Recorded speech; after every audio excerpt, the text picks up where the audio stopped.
Well, hello, Freedom Seeker. Happy Friday. Welcome back to the podcast. Did you have a happy holiday? Are you still in holiday mode? I feel like I'm finally in holiday mode today. Like all the hubbub and the rush happens before Christmas, and then the day after Christmas, it's like, I could take a breath. Well, I did a post last week, and I want to share it as a hook you can use on your socials. I always like these little things. They make postings on social so much easier. But it was actually really good, and more importantly than even just the intrigue it got on my accounts, it was the insight it gave me. And that's what I wanted to talk about today to help you also review your year and have some insights. So let's dig in. Don't miss an episode. Subscribe to this show on whatever podcast player you prefer, and follow me on Facebook and Instagram. Hey, it's Lindsay, and I want to pop in here because I know how overwhelming it can be to get started building an online business. I've even spoken with people who've paid thousands of dollars for help from people who are truly experts in this, and they're still feeling confused about what direction is right for them, or if their idea is even a good one. Listen, you don't have to guess or pray or hope or any of that. There is a way to test the market to ensure your idea is a good one so you can launch with confidence. And that's exactly what I show you in this simple 35-minute video training. I keep it simple because I know you already have so much swirling around in your brain. I'm not here to add more confusion because what you need right now is clarity. And that's what's in store for you in the short training called How to Tell If Your Idea Will Be Profitable. Access the video right now by texting the word freedom to 55444. Stop guessing and start taking strategic action. Text freedom to 55444. All right, back to the show. So I'm following, her account is called I Am Michelle Gifford. Just type all that in and you'll find her. She's an Instagram strategist, and I have gotten so many little hooks from her that work, and I'm grateful because sometimes I just forget, I don't know what to say, so it's helpful to have a little start. Anyway, one of the hooks that she suggested, her words say this: hook, the 7 most unexpected moments of 2025. Prompt, list 7 plot twists in business, motherhood, revenue, and life. And then I thought, dang, I don't have 7. That's a lot. Hook variations she offers is 5 things I didn't see coming this year. I thought I had a plan. God had a different one. The biggest plot twists of 2025. So I went with the ultimate plot twist because I literally only mainly had one, and it was pretty big. Now, there you go. You can use that. Go make a post. But also, if you think about it, when you go through, you're going to have to think about what was a plot twist. And it didn't dawn on me how significant this plot twist was in my life. What's transpired from where I was in January of 2025 to today is actually pretty mind-blowing. And I want you to have this same experience. So I will share with you my story, but first I want you to do some self-evaluation. I'm going to ask you some questions and see what pops up. This could actually help you get clarity on what you're going to post. So the first thing is, where were you last year, the day after Christmas, December 25th? Not physically necessarily, but in life. Where were you working? What were you excited about? Has anything shifted since then? You'll think, oh, I was excited about this and now I'm here. Maybe that whole thing went away, or maybe it actually transpired. Or maybe it transpired in a whole new way. Who were people you were really into or affiliated with at that time? It could have been podcasts. It could have been influencers. It could have been a friend or a coworker. It could have been somebody in your church or a church. And maybe everything has changed in that vein of relationships, or something significant has changed. How about you? What were you like back then? What was your modus operandi? Were you super casual? Were you super stressed? What's changed? Every area of our life something has shifted. And I guess that's where she gets the 7 thing, but I don't know. I just thought that was too much for a post. Keep it simple on social. Okay. That's my motto. But it's pretty powerful when you think about your life and just do that simple reflection and take time to reflect. This is something we just don't do enough as entrepreneurs, and especially those of us who are very forward thinking, which is me. I'm like, that's my modus operandi. I'm a forward thinker. In fact, I've already mapped out my goals and aspirations for next year, put in my processes, and I'm putting them into place. And it's not even the 31st. But I never took time to sit and reflect until I was prompted to do that with this social. So it's interesting how that goes. But at the same time, and here's what is so important about it, it gives you that moment to be bedazzled by yourself. You deserve that. You deserve to be wowed by yourself, and what you've accomplished or what God has done for you in your life. And that's my favorite. So when I thought back to what I was doing last year, I was still working with Off Grid Unlimited. I was a co-owner in the solar company. And my business partner and I were super amped up about the year. We were building out a membership community, putting together a YouTube channel, and expanding our digital assets, oddly enough, because we wanted passive income. It's so funny that I teach this now. It's like, oh my gosh, God has such a funny way of working, I'm telling you. Anyway, that was in January. I got the membership kicked off. We were just launching into the new year. We were in the process of hiring some people and getting team organized and putting in processes for stuff. I was working on inventory management, which was a big to-do. Rebuilding the website. I mean, it was intense. I was very focused. In fact, I was so focused there that I had put the podcast on the back burner. I missed it terribly, I'll be honest. However, I didn't have the time to record or dedicate to it. And where I was working was the sound quality was bad, the echo, and there was constant interruptions between the phone and customers and the guys. I wouldn't have had time to get out a thought. And it just wasn't a season I could do it. Meanwhile, I also stopped promoting my personal business. It was too much.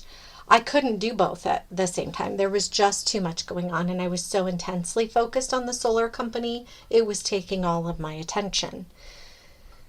And we kind of had a plan to sell, but we thought it was going to be a couple of years away, so it wasn't anything that was really on my mind in that moment.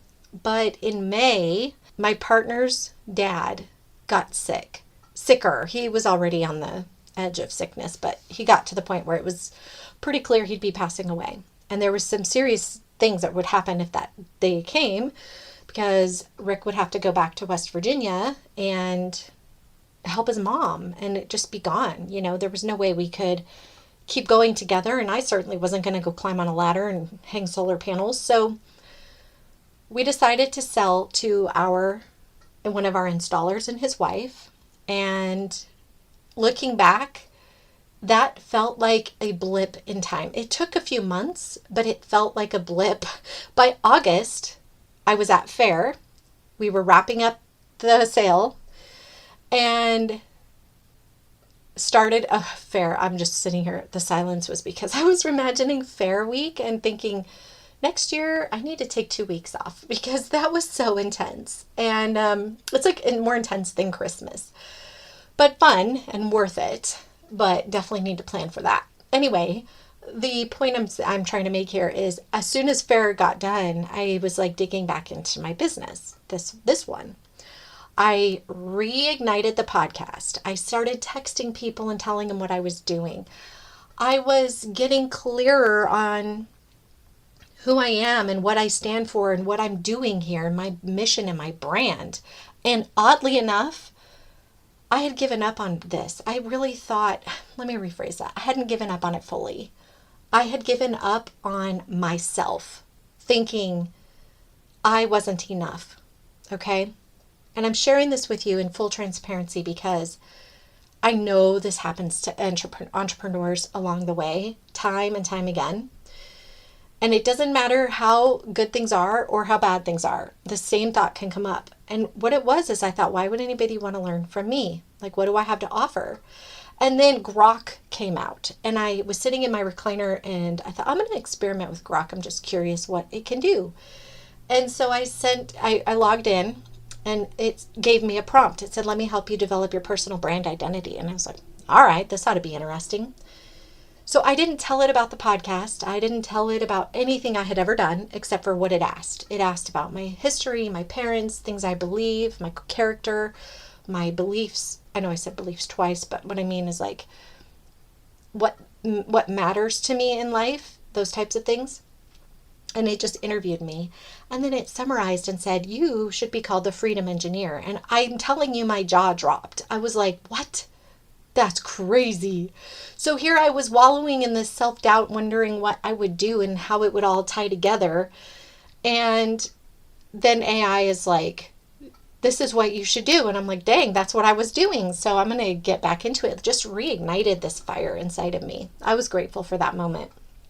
It was definitely a turning point, as was, and you can see since August, this is actually pretty exciting.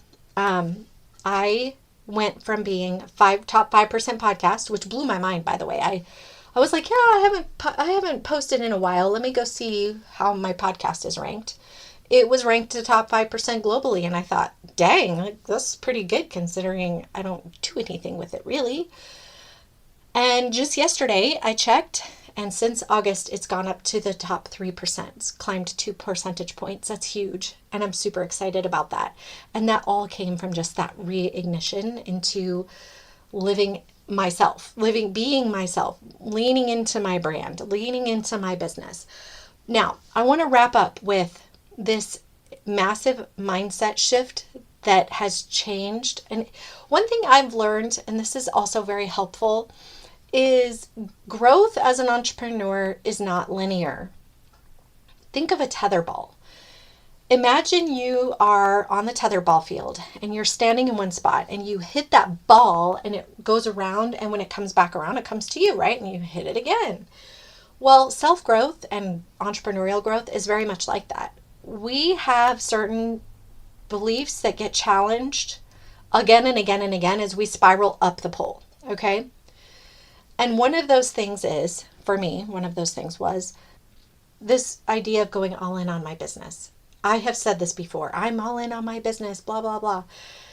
And I did mean it, and I did it with full fervor that I could muster in that moment, with the perspective and the precision that I could with what I had. But this was different. What changed was this. I bunny trailed with that solar company. And it's easy to do. This is easy for anybody to do. I was offered an opportunity and it seemed so unbelievable. It was almost as though God was saying, Lindsay, do this. And he probably was. I don't know. But looking back in hindsight, I'm thinking to myself, I wonder what would have happened if I would have just stayed all in on my business or stayed committed to my business. But you know what the truth is? I don't think I would have been this committed. So even though I feel like going into the solar company was a pivot, a slow me down moment, actually, I think it was a clarifying moment because it was a phenomenal opportunity. It was financial security. It was so many things, and it was fun. Okay, don't get me wrong. I enjoyed it. But it wasn't what God has me cut out for. He has me made for something, and that wasn't it. And I know what it is now. I know what it is with such a truth it's like such a grounded truth that I can't deviate from it, okay?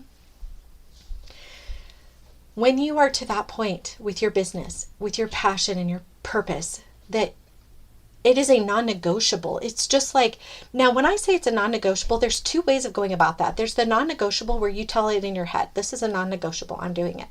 Then there's a non-negotiable where it's truth of who you are. You can't possibly do anything else because it's like you are built for this.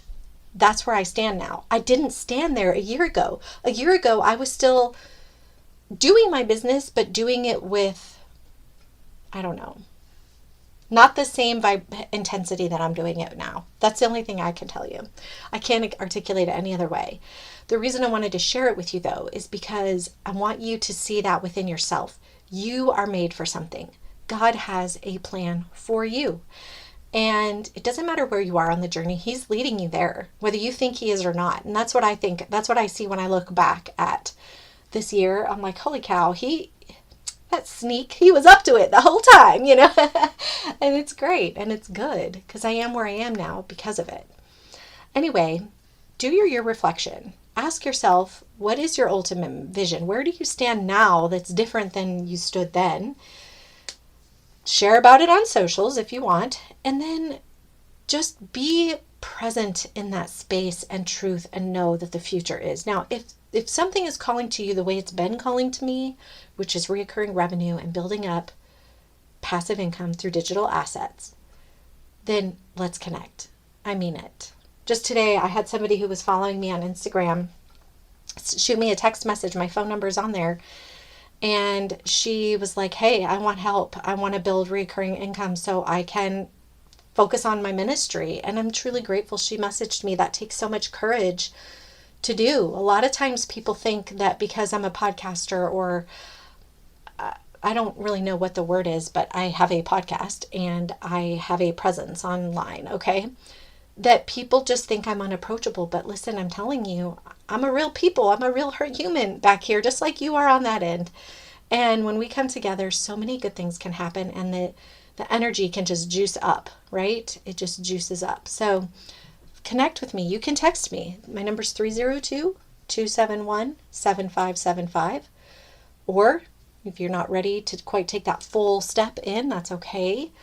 Follow me on Instagram. Follow me on Facebook. See what I'm doing. Get to know me. I'd love to get to know you too, even if it's just on social. I hope you have a phenomenal weekend, and I can't wait for next week. I'll see you back here on the podcast. Until then, bye for now.